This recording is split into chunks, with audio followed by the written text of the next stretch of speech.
La réalité, c'est que hier, ce n'était pas un rendez-vous légal. Hier, au Cameroun, le rendez-vous était celui de la légitimité. À la suite de cette de ce qui s'est passé hier, je me suis entretenu avec quelques férus du RDPC que je considère beaucoup. Quelqu'un m'a dit, au milieu, il va se reconnaître, je suis sûr qu'il me regarde, que Maître, le destin de Maurice Kamto a croisé celui du peuple camerounais. Je n'ai pas compris. Il me dit, vous voyez, la légitimité, c'est comme ça qu'elle s'exprime. Il va à Paris à moins de 3 semaines, il organise une réunion. Ses adversaires se battent pour démontrer qu'il n'y avait personne. La mairie de la ville, aux dernières nouvelles, je crois que c'est 86 000 participants. Plus personne n'en parle. Ce que les gens oublient, c'est que les ministres de la République ont pris des stylos pour dire qu'ils ne peuvent même pas réunir des gens au Cameroun. Sachant que c'est impossible qu'ils obtiennent l'autorisation. Ce qu'ils oublient, c'est qu'eux, ils oublient, c'est qu'il y a les réseaux sociaux et que ce parti a des militants, des sympathisants, qui savent qu'on veut humilier par cette technique leur président. Alors, aller à sa rencontre démontrera au monde entier à travers les caméras et tout qu'il est légitime. Et puis, cet ancien m'a renvoyé une vieille image. Je crois qu'il y a 3, 4 ou 5 ans, votre président est venu à Douala. Et l'image circule toujours. Voilà, il revenait d'Addis Abeba. Pour le contentieux post-électoral. Cette image-là fait très mal. Ça ne vient pas de moi, hein. C'est un rapport d'un dignitaire du RDPC. Il dit cette image fait très mal parce que là, la popularité de ce monsieur, c'est à la suite de cette image-là qu'eux, ils ont décidé d'interdire la visibilité de son déploiement. Donc, hier, vous avez vu, du point de vue légal, il n'avait pas d'argument.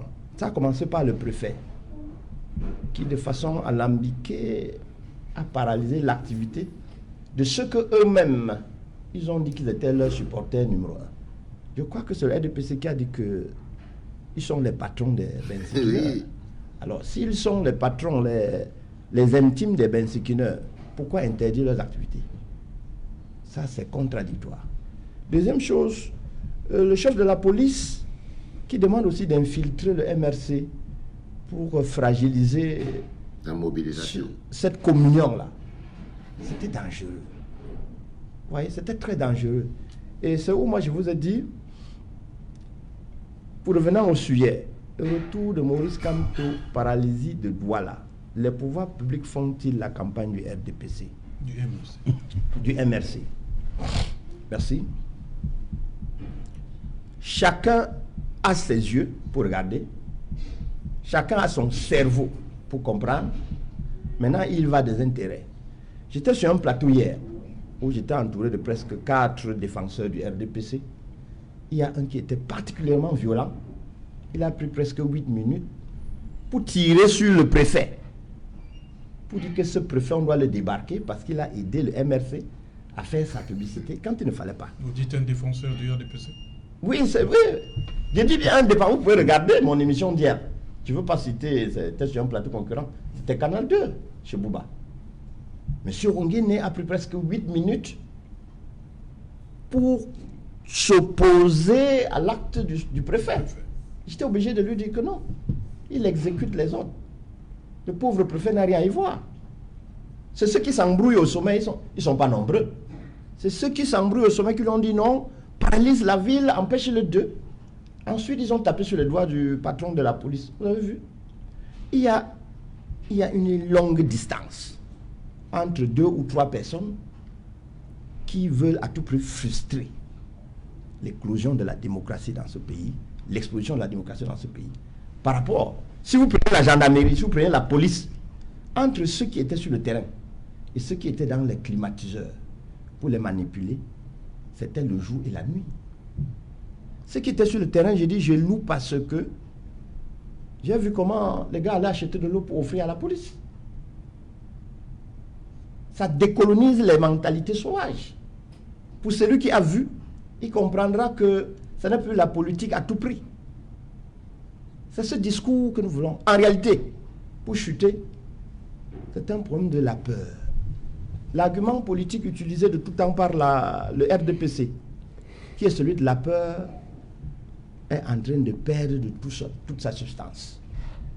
La peur, comme disait le pape Jean-Paul II, n'ayez pas peur. Maintenant, comment encadrer et comment utiliser à bon escient ce courage? Le professeur Maurice Kamto dit, parle dans la paix et par les urnes. Or, les autres vous disent, qui frôlent la loi, ils ne parviennent pas à qualifier. Vous savez, quand on évoque la violation de la loi, il faut être explicite. Un article de la loi ne se viole pas de lui-même. Chaque article a les éléments constitutifs. C'est comme le Topsy Banana. Pour avoir la nourriture un plat de Topsy Banana, il faut tous les ingrédients. Un article de la loi, pour l'utiliser, ça n'est pas venir à brûle pour pouvoir le balancer. Il faut démontrer que ces ingrédients sont tous réunis et à dose normale. S'il manque un seul ingrédient, on ne peut pas faire usage de cet article.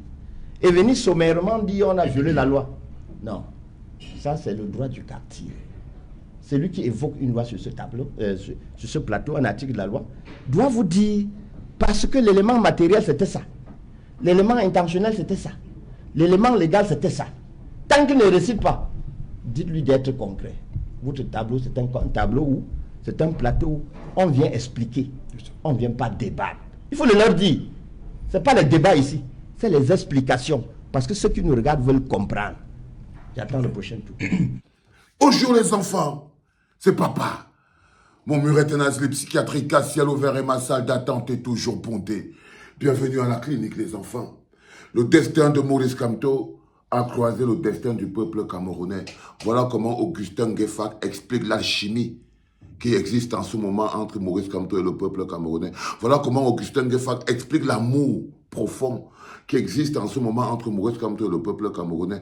Voilà comment Augustin Gueffak explique l'emboîtement qui se passe. C'est-à-dire que vous voyez aujourd'hui, par exemple, cette alchimie directe qui se forme entre Maurice Kamto et le peuple camerounais. Même par hasard, mais comme il n'y a pas le hasard sur Terre, même par alignement des planètes. Même par alignement des planètes. C'est-à-dire que le Cameroun est en train de sortir d'un cycle de 43 ans de violence. Il a fallu que le monde là-haut écrive la logique de qui portera le Cameroun pour le sortir de 43 ans de souffrance. Ça, c'était le destin de Maurice Kamto. Et le destin de Maurice Kamto a croisé celui du peuple camerounais sur la route. Le destin de Maurice Kamto a croisé celui du peuple camerounais sur la route. Donc, les débats de télévision, les insultes des opposants, les agressions des opposants de l'opposition, on vous dit, il y a Dieu dedans. Hey! Messieurs les RDPcistes, messieurs les opposants de l'opposition, les petits rageux journalistes, les énervés activistes, les combattants influenceurs, les sorciers artistes qui sont en ce moment en train de danser la danse des gamètes, on vous dit, il y a Dieu dedans. Il y a Dieu dedans. Dieu a décidé de ne pas condamner le peuple camerounais à la misère et la souffrance. Dieu a décidé de ne pas condamner le Cameroun à la destruction. Il y a Dieu dedans. Le Seigneur là-haut a dit que le destin du Cameroun ne sera pas la destruction. Et vous croyez que qu'est-ce qui protège un pays de la destruction? Ce sont les hommes. Ce sont les hommes.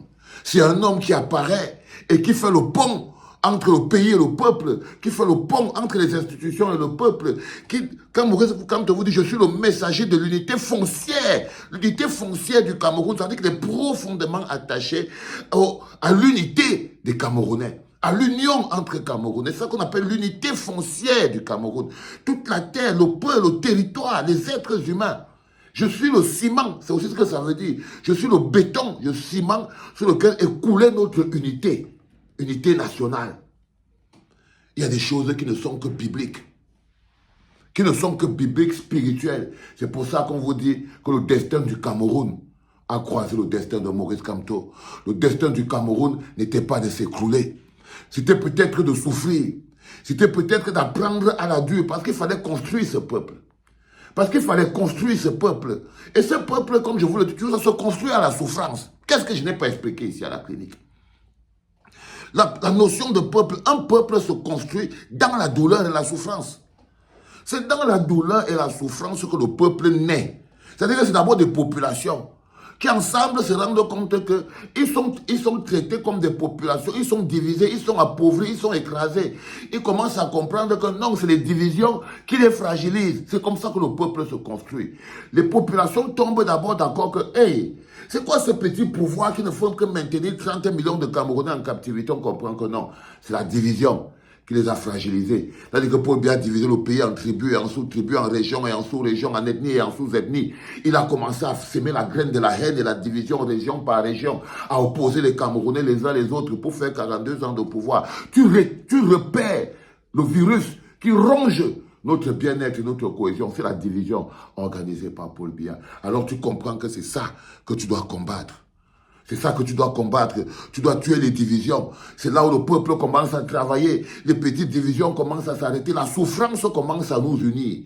C'est la souffrance qui commence à être le béton de soutènement. On se rend compte que les gens souffrent au même temps, au même titre à Akom 2, au même titre à Ebolova, au même titre qu'à Douala, au même titre qu'à Yagua, au même titre qu'à Girgidis, au même titre qu'à Pitois, au même titre qu'à Bamenda, au même titre qu'à Mouyouka. On dit que mais qu'est-ce qui se passe? La souffrance, c'est tout ce qu'on a en commun. On a alors divisé pourquoi si on a en commun la souffrance. Comment on est divisé? Alors Maurice Kamto politiquement comprend et vous explique que non, la division c'était pour vous détruire.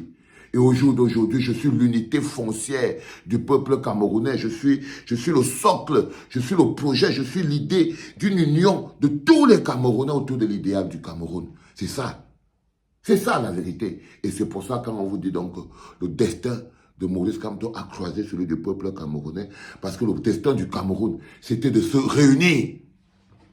Le destin du Cameroun était de se réunir, de devenir cette entité forte, capable d'occuper la place que nous devons occuper en Afrique et sur le plan international. Le destin du Cameroun, c'est de devenir le grand pays que nous sommes. Le grand et le magnifique pays que nous sommes. Ça, c'est le destin du Cameroun. Et le destin de Maurice Kamto, c'était de faire, de construire quelque chose de grand sur terre. Et le destin de Maurice Kamto est de construire quelque chose de grand sur terre. Le destin de Maurice Kamto est de créer quelque chose de grand, d'influencer le monde. Le destin de Maurice Kamto est d'influencer le monde. Je ne vous fais pas du biblisme. Je vous dis que c'est écrit que dans les histoires du curatorium et tout. Son destin est d'influencer le monde. Et le destin du Cameroun, c'est de devenir une grande nation. Quand les deux destins se sont croisés, le destin du Cameroun qui est de devenir une grande nation et le destin de Maurice Kamto qui est d'influencer le monde, les deux destins se sont croisés pour fabriquer le pays dont nous avons besoin. Un pays grand qui influence le monde. Un grand pays qui influence le monde. Et c'est ça que nous sommes en train de construire petit à petit. Donne-moi 10 000 partages, frérot. Donne-moi 10 000 partages. C'était papa, les enfants.